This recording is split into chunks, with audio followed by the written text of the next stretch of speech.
beberapa hal yang bisa sampaikan terkait dengan pembangunan di Trenggalek yang tidak mungkin dibiayai oleh dana APBD. Tentunya kami yang pada masa itu di unsur pimpinan memanfaatkan peluang yang ada di pusat, yang kebetulan urusan infrastruktur ini adalah yang paling membutuhkan pembiayaan besar, sehingga kami bersama-sama Pemda, tentunya Pak Bupati dan pimpinan DPRD untuk bisa istilahnya memanfaatkan peluang yang kebetulan di Kementerian PU ini adalah orang yang asli Trenggalek, sehingga jabatan posisi beliau yang cukup strategis ini harus dimanfaatkan oleh Trenggalek juga. Saya kira itu wajar kan. Terus juga beberapa hal yang realita di lapangan, tentunya keterbatasan APBD ini kan semua tahu kan bahwa kekuatan APBD Trenggalek tidak mungkin untuk pembiayaan infrastruktur yang cukup panjang di Trenggalek ini, sehingga kami bersama-sama teman-teman untuk bisa meraih peluang itu. Salah satunya adalah jalan jurusan Suruh, Dongko, Panggul. Namanya apa, Bu? Itu kan dikerjakan multi-years ya, 3 tahun berturut-turut. Kalau tidak salah ya 148 miliar. Tentunya ini kan kabar yang luar biasa dari masyarakat Trenggalek. Kalau jalan ini jadi dan sekarang bisa dinikmati, tentunya ini adalah berkat sentuhan halus orang Trenggalek yang di Jakarta. Itu tidak bisa tidak dipungkiri tentunya, bahwa semua yang kita laksanakan ini kita bisa berkomunikasi dengan baik dengan pemerintah pusat, sehingga sekarang menjadi kenyataan bahwa jalan Suruh Dongko Panggul ini bisa dinikmati oleh masyarakat.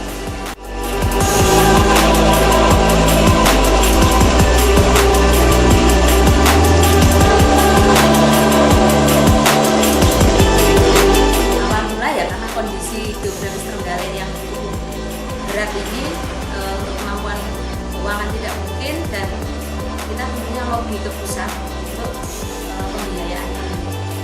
Ya, kami bersama-sama unsur pimpinan dulu, Pak Samsul Anam, Pak Baragas, Pak Lamuji, dan saya itu menghadap Kementerian Pekerjaan Umum yang kebetulan diterima oleh beliaunya Pak Hermanto Dardak.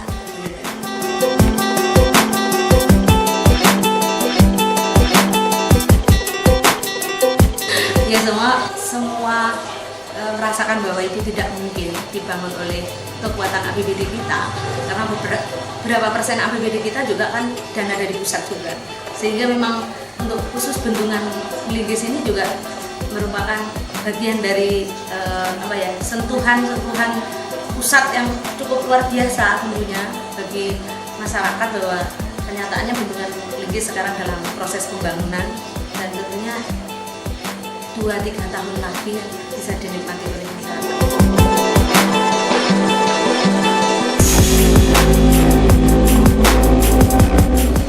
Ya, saya kira untuk lobby ya, tahapan komunikasi awal itu kita sebenarnya tidak terlalu formal ngobrol-ngobrol dalam ini, karena pada momen-momen tertentu bisa dipakai. Misalnya contoh pertemuan pada waktu ikat di Jakarta, terus ditindaklanjuti ikat di Trenggalek dalam Hari Raya Idul Fitri. Nah ini kan beliaunya itu pulang ke Trenggalek, sehingga mudah untuk bisa ngobrol. Tapi secara resmi untuk bisa bagaimana itu bisa ditindaklanjuti, tentunya kan kita harus ke kementerian agar kita bisa jelas bahwa serius untuk bisa membangun dan benar-benar dinikmati oleh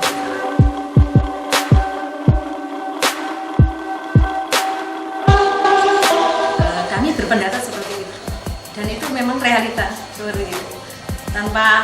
Tanpa beliau menjabat di sana tentunya kan tidak mungkin. Kira itu, Mas.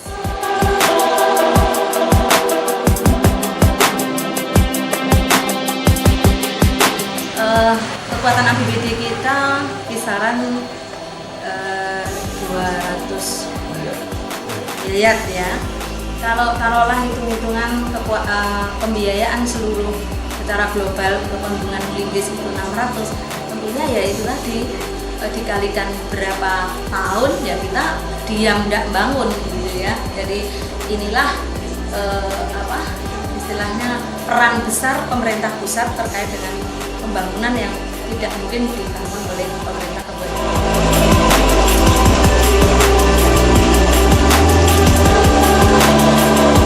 Pada saat itu beliaunya Wakil Menteri DU. Era SBY. Di era SBY ya.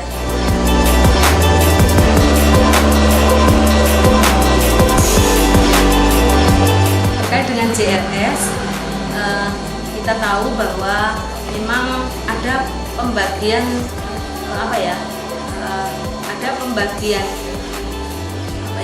istilahnya ada peran bahwa pemerintah kabupaten itu untuk pembebasan lahan, pemerintah pusat dan provinsi itu pembangunan infrastrukturnya. Nah, untuk pembebasan lahan ini ada beberapa tahapan dan juga sedikit kendala, masalahnya ada yang terkait dengan pihak bertani, ada juga masyarakat.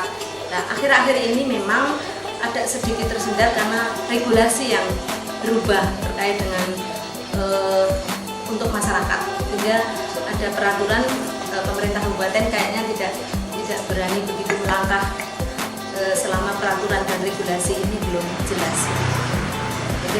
Saya kira kalau keterlambatan JLS bukan karena faktor pusat, tetapi faktor internal kita yang kebetulan regulasinya ada perubahan.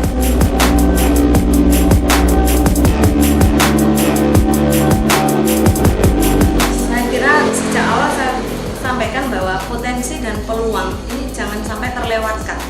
Jadi saya kira dengan JLS yang kelihatannya memang super getol. Ini karena juga jabatan beliau sekarang yang masih menjabat sebagai Kepala Badan Infrastruktur Nasional. Ya, saya kira juga wajar-wajar saja karena ya itu tadi bahwa JLS adalah program pusat, provinsi dan juga program Trenggalek itu sendiri. Saya kira itu yang dapat saya sampaikan.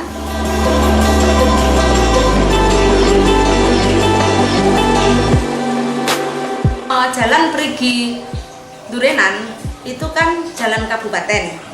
Setelah itu naik jadi jalan provinsi. Jalan provinsi pun kan karena melewati kabupaten, 2 kabupaten tentunya, ini kan tetap sulit. Nah, mungkin pemerintah provinsi pusat lewat Pak Hermanto ini segera bisa mengambil begitu mudah untuk pembangunan, karena akses menuju Perigi ini kan memang dibutuhkan untuk kelancaran, kalau ataupun nanti semua kegiatan pembangunan di Perigi bisa berjalan gitu.